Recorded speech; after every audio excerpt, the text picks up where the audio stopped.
This is the new Rapala 쉐도우랩 solid shad.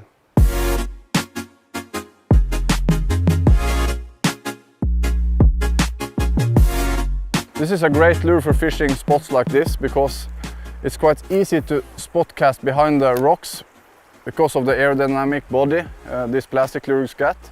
And it's also built quite tough, so it can last for a lot of time, even though it gets quite beaten up by all the rocks in this area.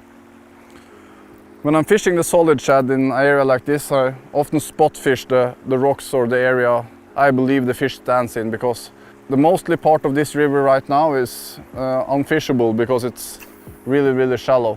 So I cast it up beside the rock upstreams and I start reeling quite early with my rod tip up and try to bounce it off stones or rocks and keep contact with my lure all the time.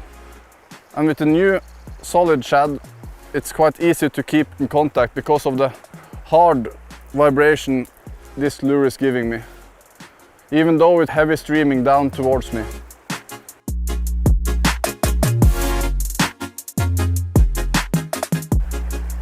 When I'm fishing my 쉐도우랩 solid shad,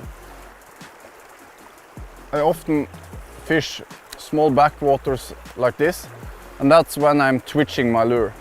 Getting my lure to behave like a wounded bait fish or a bait fish that's really stressed out and try to escape from a predator.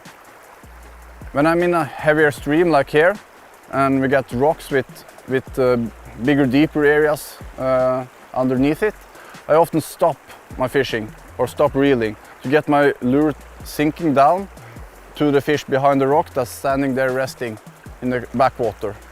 You can also fish this lure quite easy upstreams because of its hard vibration. It's quite easy to feel that your lure is behaving right, even though you have heavy stream against you.